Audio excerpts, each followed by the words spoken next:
Buenas tardes com todos. Meu nome é Valentina Schmidt e, em nome do grupo de investigação ao qual do qual sou membro e, mais que todo, em nome da equipe, de nossa equipe de investigação, dou as bem-vindas aos participantes que han tenido o interesse de atender a esse encontro. Les cuento, o dia de hoje, eu, com meus colegas, que incluso estão aqui presentes, já os he visto, estão a professora Oscar Melo Vega, a professora Agnieszka Olter, e também a professora Mirce Sequeira. Não pude estar presente, mas sim, eu gostaria de poder ser parte desse evento, então se lhes dou a bem-vinda e agradeço por o interesse em meu tema que queremos compartilhar o dia de hoje. Les cuento, basicamente, o que o trabalho que hacemos, e creio que esse é o ponto clave para trazer como ponto de partida, não? Estamos desde o ano 2020 realizando um estudo que está baseado nesse processo de migração dos venezuelanos hacia o Peru, no sentido de entender não só como ocorre esse fenômeno, sino que quais são as consequências para o desenvolvimento dos territórios e, à la vez, também para o processo de integração do capital humano por meio de um mecanismo de trabalho decente em los territórios em que os migrantes se ubicam. Assim que, nesse ano, hemos começado formalmente um estudo mais amplo que se chama Capital Humano, Migração e Trabalho Decente, e esse trabalho está composto por 3 grandes etapas. É importante explicar como ocorre esse processo, para que então se pode entender em que momento estamos apresentando, em que momento estamos do estudo. E o primeiro momento ha sido quando hemos buscado identificar qual ha sido a realidade dos migrantes venezuelanos nesse processo de inserção do território, o território peruano, e, mais além disso, quais são os mecanismos que se utilizam para esse processo de integração e para o aproveitamento para o desenvolvimento sustentável em meu país. Em um segundo momento, começamos a realizar uma etapa quantitativa do estudo, no momento no qual estamos por agora, em que recolectamos dados estamos recolectando dados de aproximadamente 1.000 venezuelanos que residem em Lima Metropolitana, para poder entender como se dão esses mecanismos de integração do capital humano por meio do trabalho decente. E logo vendrá um terceiro momento que vem à raiz do estudo que estaremos apresentando hoje dia, que será um estudo qualitativo, em que estaremos apresentando quais são os roles das organizações nesse processo de integração. Assim que é um gosto que lhes apresento agora. Então, o primeiro resultado que hemos logrado de nosso estudo. Esse primeiro material, em realidade, é o segundo, mas o primeiro desse bloco se chama Sustentabilidade, Migração e Resiliência, as vulnerabilidades sociais expostas por la crise do Covid no Peru. Les pergunto, vocês logram ver a diapositiva na pantalla? Você pode confirmar, Marianela, por favor? Sí, profesora. Graças. Bueno, então, para que vocês sigam aqui quais as linhas de raciocínio que temos em apresentação desse material, basicamente estaremos apresentando o objetivo do estudo, ou dessa primeira etapa do estudo, logo a metodologia que ha sido aplicada para realizar essa primeira etapa, a análise dos resultados, a discussão e, por ende, a conclusão e os elementos do trabalho que está em curso. Bueno, qual é o contexto, então, que nos encontramos? É o contexto da inserção dos migrantes venezuelanos no ambiente, no território peruano, em os distintos países, em realidade, da América Latina, e que, desafortunadamente, como nos está mencionando aqui nosso colega Paul Collier, o que vemos é que é um contexto que, mais além de ser estudado ou de involucrar indivíduos, membros da sociedade, é um ambiente que é altamente politizado desde as diferentes perspectivas. Então, nesse primeiro estúdio, esse estúdio que hemos realizado ao início do ano, o objetivo que tínhamos ha sido de caracterizar os desafios para a sustentabilidade à raiz da migração e as vulnerabilidades expostas por la crise do Covid no Peru. Por que hemos buscado caracterizar os desafios para a sustentabilidade à raiz da migração e as vulnerabilidades expostas por la crise do Covid? Porque temos claro que para que os territórios em geral permitam aos indivíduos, aos cidadãos e às pessoas que integram esses espaços tenham uma melhor qualidade de vida, então é fundamental que se pense desde uma perspectiva multidimensional e multidisciplinar, por assim dizer, como os fenômenos ocorrem e como se pode mitigar as vulnerabilidades em que vivem esses indivíduos e mitigar ou reduzir as vulnerabilidades desde perspectivas distintas. E aí, quando falamos de vulnerabilidade, no contexto em que decidimos estudar, o que vemos é que temos dois motivos ou dois fenômenos que podem generar e ampliar a vulnerabilidade em que vivem os indivíduos. O primeiro deles é o fenômeno da migração, a migração e además não só por ser migração, senão que ser uma migração massiva e todas as consequências que traz a migração massiva em los territórios. E, finalmente, as vulnerabilidades que han sido expostas por a pandemia do Covid em modo geral, não só para o mundo, mas maiormente para as pessoas que já estavam em condição de vulnerabilidade previamente à pandemia. Esse estúdio, essa etapa de nosso estúdio mais amplo, ha sido baseado em uma investigação qualitativa, em que, basicamente, hemos nos fundamentado em análise documental e análise bibliográfica, pero que, em realidade, quando chegamos em um momento mais avançado do estúdio, hemos podido comprovar também todo isso que havíamos identificado previamente com a técnica de observação e pequenas e algumas entrevistas que hemos logrado ao longo do tempo.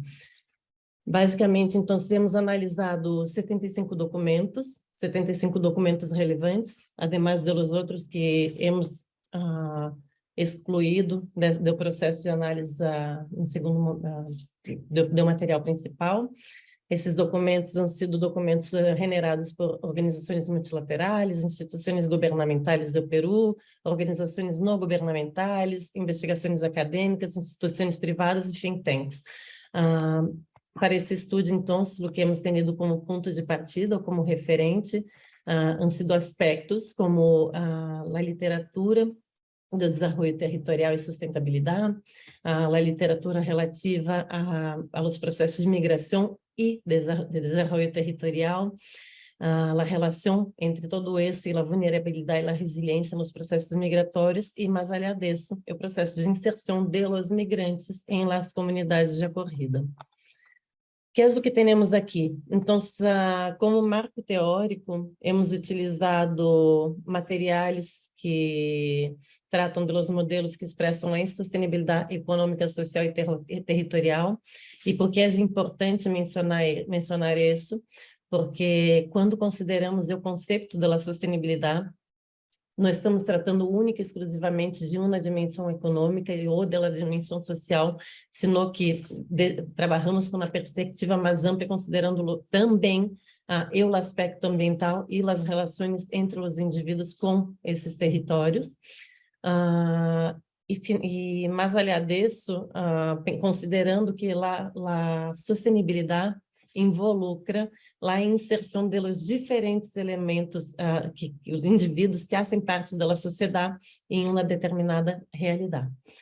O terceiro aspecto, então, de nosso marco teórico, considera que o processo de migração é processo altamente complexo, é processo que que exige que as sociedades tenham uma certa resiliência, a resiliência por parte das pessoas que migram e a resiliência por parte das pessoas que recebem, e incluso nesses processos de interação entre os migrantes e as sociedades de acolhida. E, finalmente, se logramos ter esse processo de resiliência, então, eu leio é que a sociedade acolhida logrará ter benefícios, ou o território que está recebendo aos migrantes logrará ter benefícios dos mais diversos à raiz do fenômeno. Sin embargo, a literatura e a realidade ensinam que a migração pode ser também entendida como um fator de ameaça nas comunidades compositivas dos nativos que têm em seu cotidiano.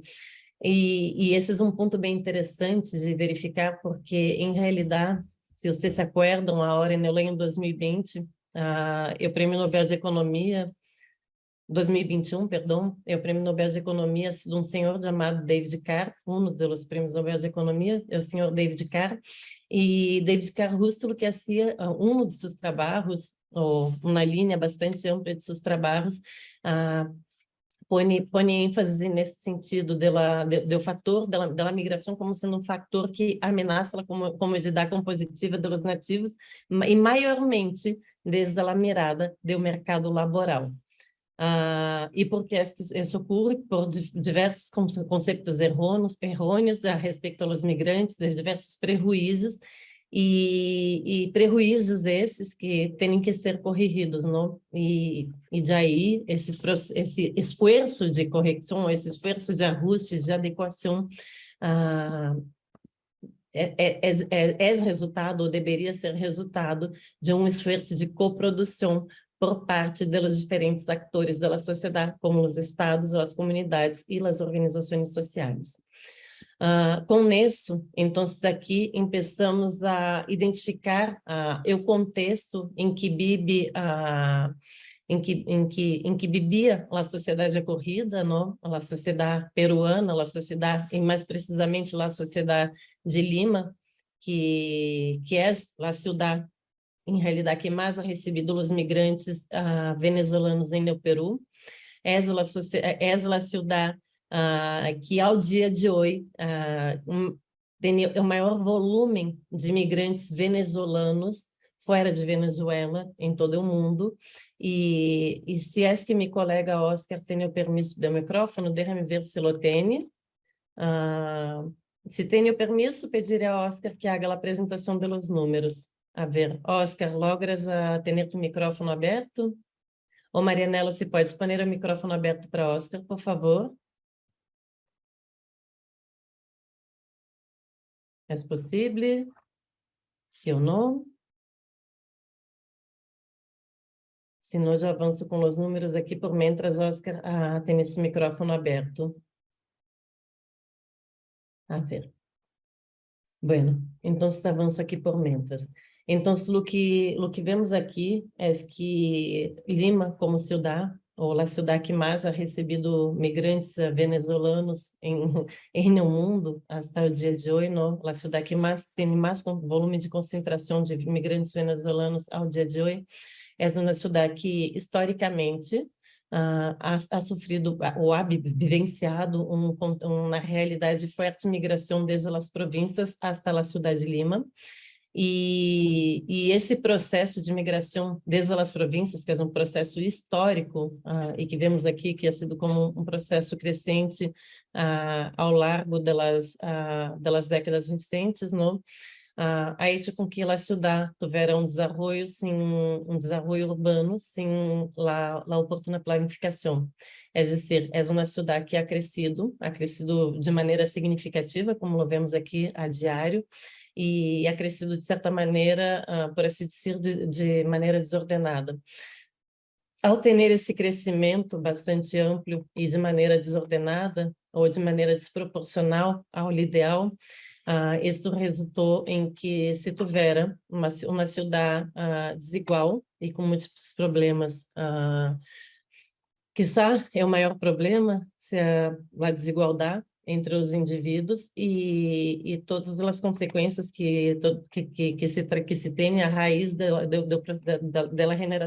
generação e mantenimento da desigualdade, não?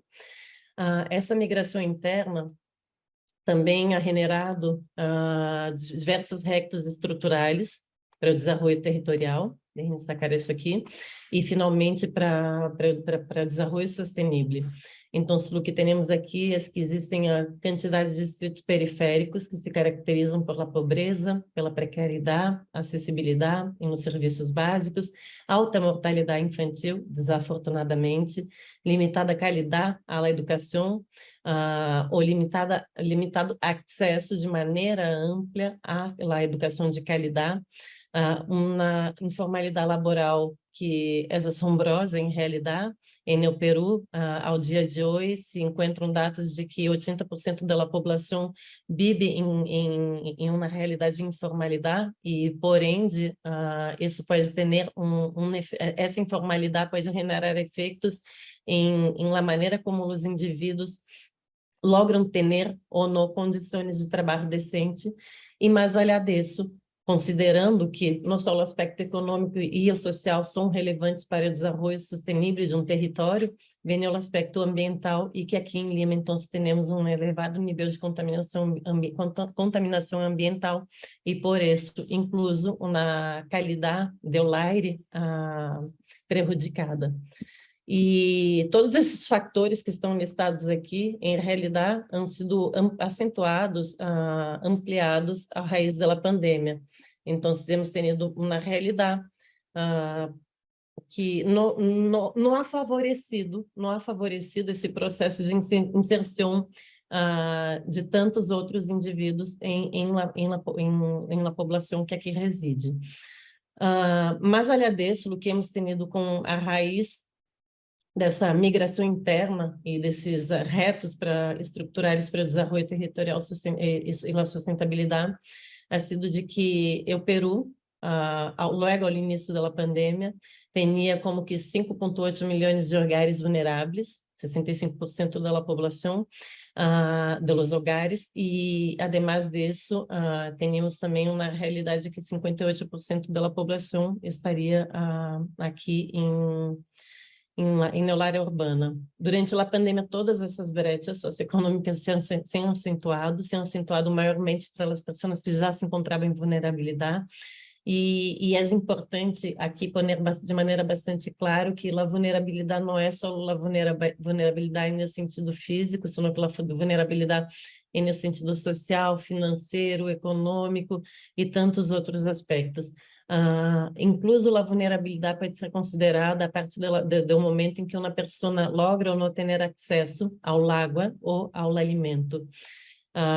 E com isso, então, o que hemos visto ao início da pandemia é que 63% dos hogares limenhos sequer contavam com conexão com a internet, e na área rural esse número ha sido mais relevante e complicado para esse contexto da inserção ou da integração dos migrantes venezuelanos e incluso dos demais atores da sociedade do Peru. A situação de Venezuela, então, hasta 2019, quando começamos a analisar os dados, o que vimos, o que estávamos vendo é que os venezuelanos, é o motivo por o qual eles decidiam deixar seu país. A migração massiva começou em 2017, mas em 2019, prévio à pandemia, os venezuelanos em seu país, 96% viviam em pobreza, 79% vivia em extrema pobreza, e 58% mencionavam que han sofrido problemas de malnutrição ou desnutrição. E a consequência de todo isso é que, hasta o início de 2020, 2019, início de 2020, 82% das pessoas que deixavam Venezuela deixavam em busca de emprego. Sin embargo, vindo a pandemia, e essa situação ha sido ampliada. Então, essa migração venezuelana ha sido composta por um volume de 6 milhões de migrantes refugiados, dos quais 5 milhões se han quedado por la América do Sul e aproximadamente 1,5 milhão no Peru, dos quais cerca de 800 mil como migrantes formalizados. E esse movimento humano, então, está sobrecarregado nos países receptores como um todo, e aqui é importante entender, o que temos que pôr em evidências, que não é só, o problema não é só lá sobrecarga, ou não é lá sobrecarga que os países têm, sino que também lá condição de vida que essas pessoas passam a ter para sobreviver, não? Então, temos que pensar em la realidade do país, mas também em la realidade dessas pessoas que por motivações completamente ajenas a lo que eles desejariam, han tenido que migrar hacia outros territórios. Então, nesse contexto da migração, o que se identifica também, esses aqui são dados do INEI de 2018, e que, em realidade, os dados que estamos logrando, que estamos obtendo com nossa encuesta, com nosso estudo de hecho, confirmam isso, de que 92% desses migrantes são pessoas que estão em idade economicamente ativa, 82% dessas pessoas participam de atividades econômicas, 94% não têm um seguro de saúde, e aí, com a pandemia, o leite de não ter um seguro de saúde em um país em que a saúde pública é bastante restrita a todos, amplia o problema, e o 36% enfrentou a discriminação. Esses dados que eu lhes apresento aqui, em realidade, de maneira bastante sensível, eles podem dizer que se confirmam com diferentes estudos, se confirmam incluso com os dados que nós outros estamos obtendo ao momento, e ensino, então, que mais além do perfil, de que são pessoas que são capacitadas, são pessoas que estão em idade economicamente ativa, que querem trabalhar, aún assim, essas pessoas enfrentam a discriminação. O que mais hemos encontrado aqui como retos? Bueno, já sabemos que o Peru é o segundo país que mais ha recebido migrantes venezuelanos. A maioria vive em Lima, em la capital, e os 76% dessas pessoas se encontram em uma habitação alquilada, em onde, em promédio, se vive 3 pessoas, e em realidade muito mais. E o 20% só o 20% conta com uma refrigeradora e uma lavadora. Em realidade, quando pensamos nisso, pensamos de maneira...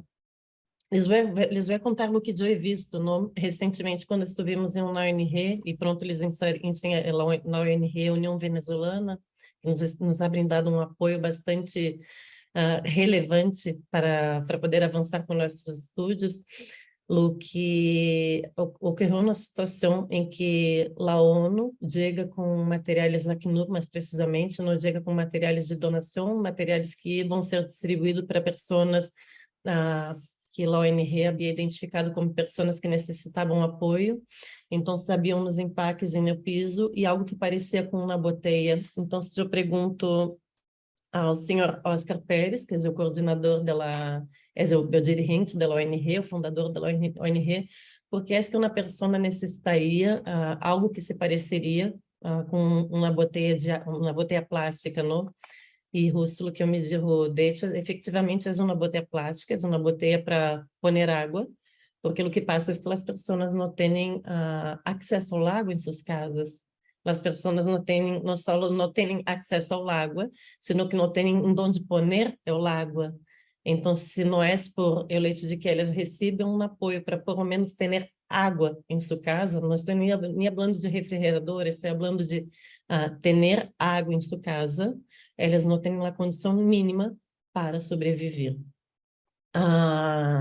Então, essa chegada e a permanência e estabelecimento dos indivíduos em no território ha sido todo um desafio. Sin embargo, mais além de todo o desafio e a necessidade que as pessoas têm de de estabelecer-se, porque essa é a realidade. Na realidade, as pessoas têm que estabelecer-se, as pessoas têm que encontrar uma condição de vida. Han habido grupos nacionalistas peruanos, o mesmo ocorre em Chile, o mesmo ocorre em Colômbia, em outros países, desafortunadamente, e que organizaram marchas e tantos outros fenômenos, tantos outros eventos em contra dos migrantes e refugiados venezuelanos. Uma vez mais, uma anedota, há 2 dias eu tomei um Uber e então o condutor do Uber dizia, sabe que, Valentina, algumas vezes eu tenho que ir a esses sítios muito peligrosos, esse aquele, e imagina-te que uma vez que outra ingressam venezuelanos em minha auto, e eu tenho que ir essa onde eles querem. E eu disse, bueno, assim é, não? Poderia ser venezuelano, brasileiro, poderia ser de qualquer nacionalidade, poderia inclusive ser peruano, e essas são as coisas, não? Pero as pessoas, desafortunadamente, em determinados contextos, generalizam e entendem que se uma personagem de uma determinada nacionalidade, então, por ende, é um criminoso. Então, sim, os desafios, aquilo que mais vemos é que esses 40%, aunque os 40% tenham, dos migrantes tenham estudos superiores, mais de 85% não ha podido acceder ao processo de reconhecimento de títulos profissionais. E aqui, recentemente, também, o que hemos visto é que esse processo de inserção dos profissionais no mercado laboral ou de reconhecimento de título vem sendo uma consequência de um esforço bastante grande dos membros das ONGs, delas ONGs que representam, que hacen serviços, prestam serviços aos venezuelanos para adequação dessa realidade, para que eles possam, então, actuar em suas profissões e, daí, sair dessa situação de informalidade. Por quê? Porque a informalidade traz junto toda um outro contexto, que é o contexto de trabalho no decente, não?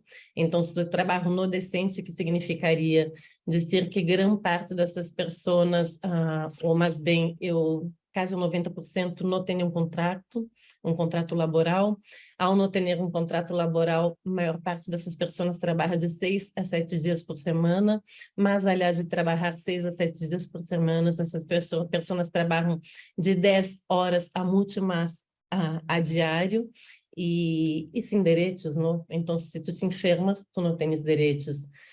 Daí, o que vemos é que as ações para solucionar esse tipo de problema vêm de um esforço de coprodução, um esforço de coprodução com a participação ativa das ONGs. Nós outros hemos visto de maneira em loco, o esforço que hace, por exemplo, a ONG, uma vez mais, põe em evidência o trabalho deles, porque he podido ver como as coisas passam na União Venezuelana, Veneactiva e tantas outras organizações, tantas outras ONGs. Depois, das organizações internacionais, LACNUR, OIM, USAID, e incluso o apoio que se tem de diferentes organizações internacionais. Daí poderia mencionar a mesma União Europeia e a União Europeia, governo alemão e tantos outros meios que se poderia mencionar, e o Estado e as empresas privadas. E nesse sentido, o que se está realizando como câmbio, e esse câmbio vem aportar para o desenvolvimento territorial, está no sentido de reconhecer os títulos dos profissionais, de generar iniciativas para a inserção dos trabalhadores no mercado laboral como profissionais ou incluso dos jovens em seu primeiro emprego. O mecanismo de facilitar a bancarização, como lo hace de maneira frequente, mencionaria aqui um banco, poderia estar mencionando outros, como tem uma iniciativa de BBVA, que mais a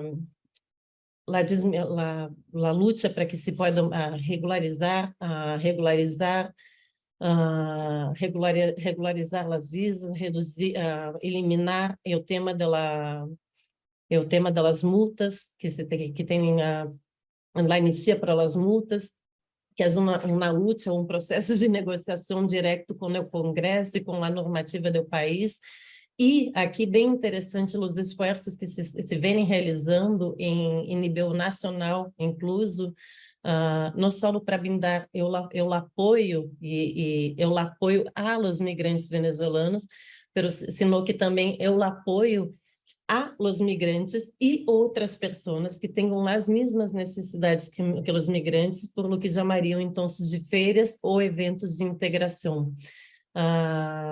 Tenho entendido que um dos exemplos que estou trazendo aqui, que ha sido ao início do mês,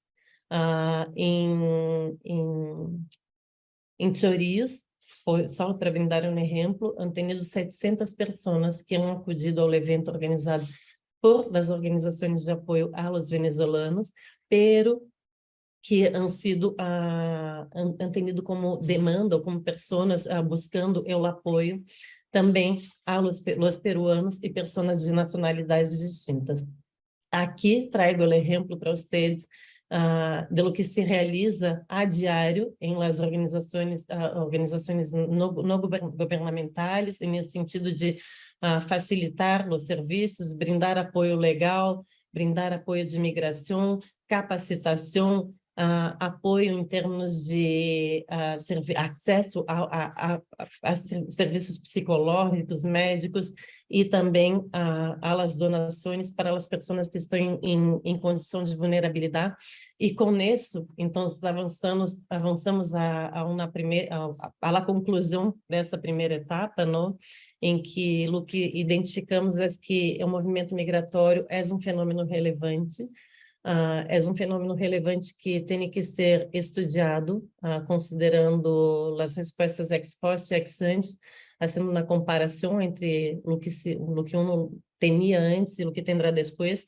É importante também aqui verificar que não é que os migrantes han venido e serão, não, os migrantes han venido, já estão, os migrantes já têm família cá no Peru, já existem muitos peruanos venezuelanos ou venezuelanos peruanos, e então esse fenômeno de integração não é uma condição de se queremos, se é que o país quer ou se é que o país aceita, sino que como é que o país hará para aceitar ou para adequar sua estrutura a algo que já se é estabelecido, não?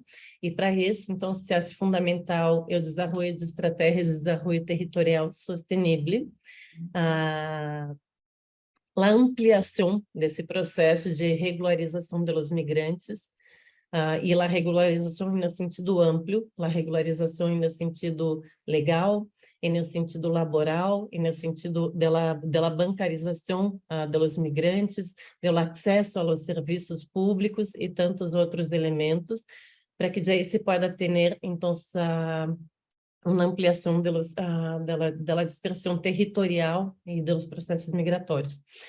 Para que se logre isso, o esforço fundamental deve basar-se, então, em uma comunicação com a sociedade, com os atores involucrados, com os atores que podem involucrar-se, com os atores que podem intervenir no câmbio do processo, em um processo educativo, para entender, então, quem são os migrantes, qual é o aporte que esses migrantes podem trazer e como podemos fazer para sacar o melhor proveito de tudo isso.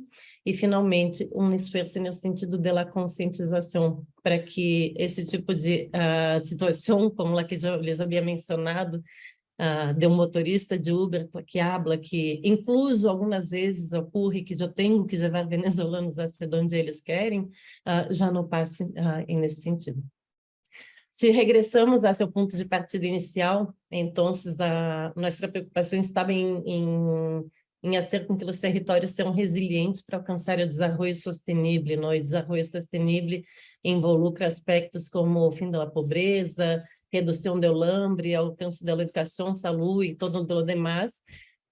E aqui, nesse caso muito específico, o que vemos de maneira que se põe em evidência é que o objetivo 17 da generação das alianças para o logro dos objetivos é o ponto fundamental.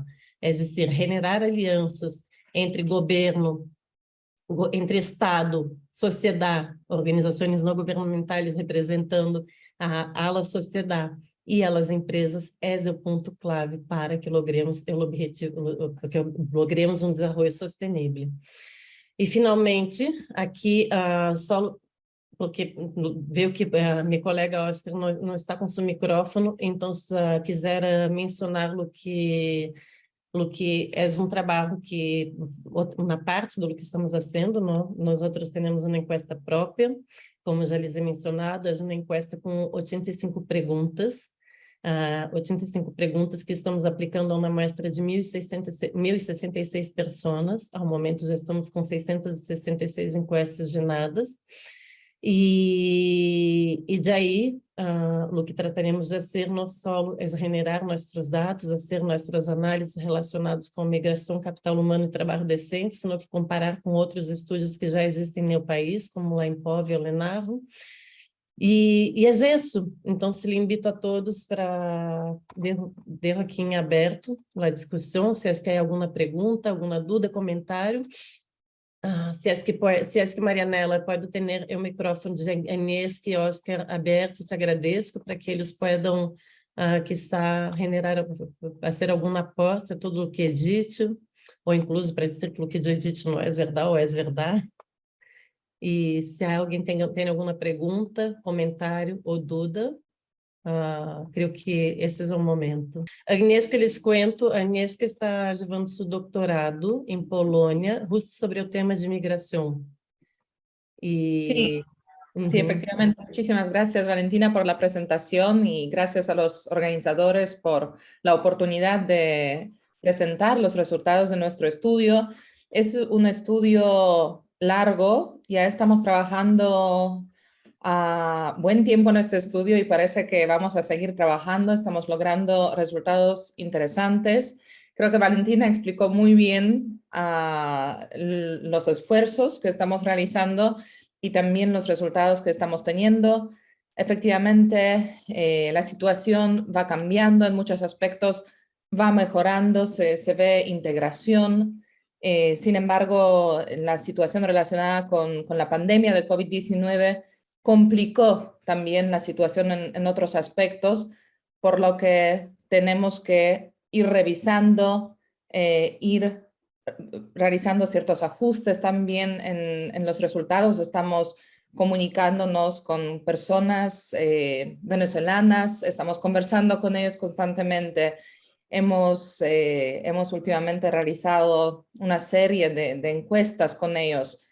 Es fascinante realmente todo lo que estamos escuchando de ellos y tener este contacto directo también nos hace reflexionar mucho, nos hace repensar quizás también y comprender mejor la situación y vamos a seguir con este esfuerzo seguramente para poder verificar, ¿no?, qué aspectos se pueden mejorar, en qué aspectos se puede seguir trabajando. Así que, bueno, eso sería por el momento todo por mi parte. Si ustedes tendrían alguna pregunta, con muchísimo gusto las atenderemos. Graças, Inês. Oscar, se queres fazer comentário, já veremos a pergunta que ha hecho Cristian, que é ao costado. Así es, bueno, un pequeño comentario. La última foto que mostró Valentín es una foto que hemos tomado nosotros como parte del proceso de recolección de encuestas, y estamos trabajando con una muestra de más de 1.000 personas, lo cual es, después del EMPOVE, una de las muestras más grandes que se hayan tomado a venezolanos en Perú. Entonces, esto nos permitirá tener un margen de error bastante pequeño, y hace 2 semanas han salido los resultados de la EMPOVE 2022, que es la encuesta más grande a venezolanos en Perú que se ha hecho en la historia, y pues estamos trabajando en estos temas. Esperemos que muy pronto podamos presentar los nuevos resultados que tengamos. Não, aqui só para... Estou ponendo tudo na mesma pantalla, não? Pero o que o Oscar estava mencionando aqui respeito à imagem, deixa-me ver se pode pôr uma vez mais, para que vocês tenham uma ideia aqui do que temos nessa imagem. A primeira imagem à superior esquerda é o momento em que as pessoas estão nessa ONG, União Venezolana, que está, não se pode ver bem ao fundo, pero é uma ONG que está apoiada por LACNUR, justo no dia em que estivemos allá.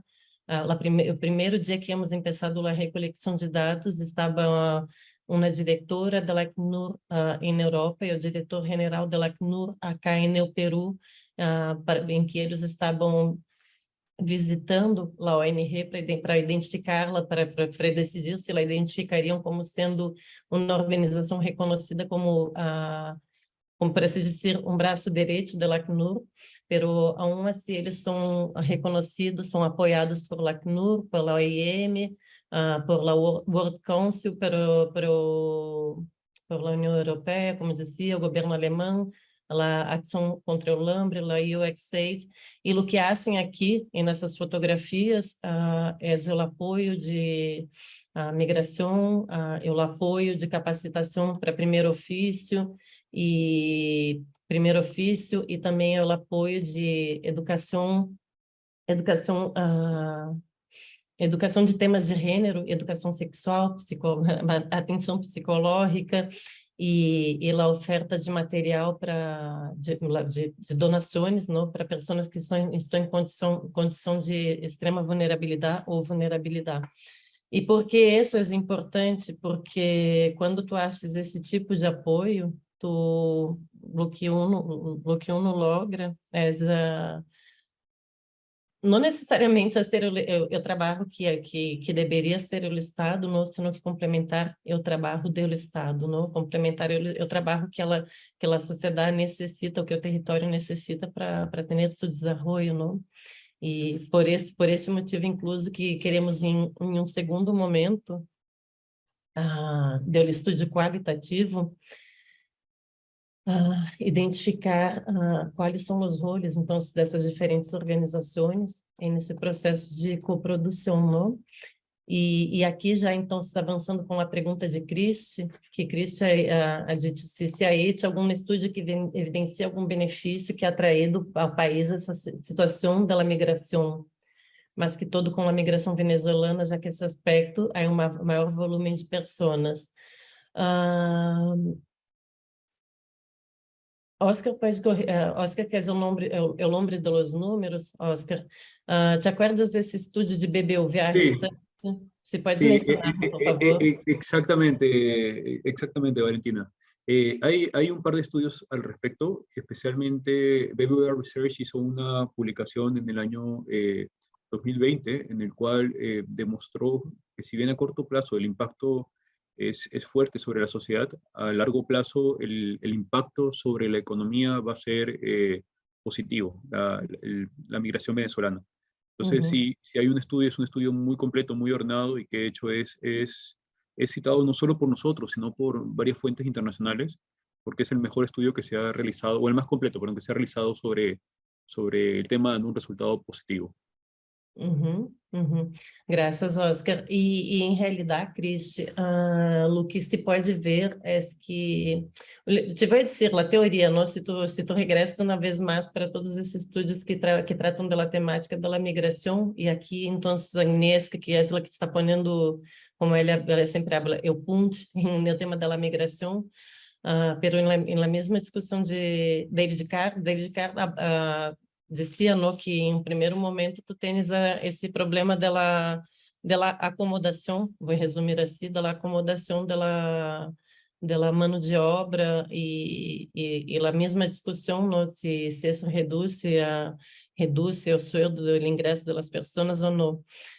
Isso poderia ser transladado a realidade do Peru, poderia ser para ser um estudo especificamente buscando identificar se é que houve, de hecho, algum impacto negativo para o país. Eu, em realidade, não creio que há um impacto negativo, mas necessitamos comprová-los com números, não? Com evidências, assim somos nós outros os científicos, pero se buscamos outros aspectos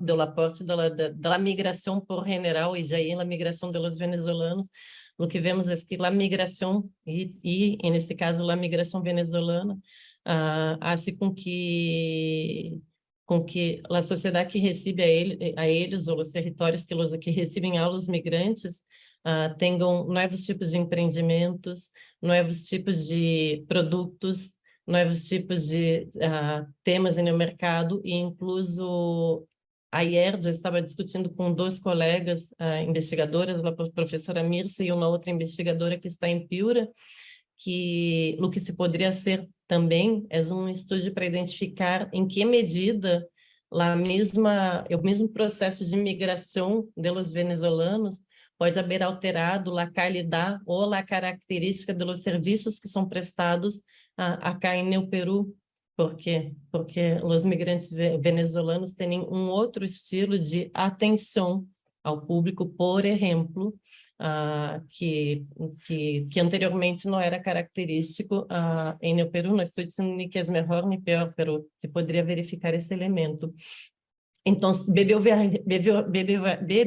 Research se ensina que existe um aspecto positivo da migração no país, que incluso existe um aspecto positivo em aportar, se não estou equivocada, ao PBI, pero se o que também identificamos é que, mais allá de alguns grupos, e diria que os nomes, há grupo na Universidade do Pacífico que está coordenado por la professora Feline Freyer, que é uma capa no tema, e depois em La Católica, na PUC do Peru, existe uma professora chamada Cecília Bluin.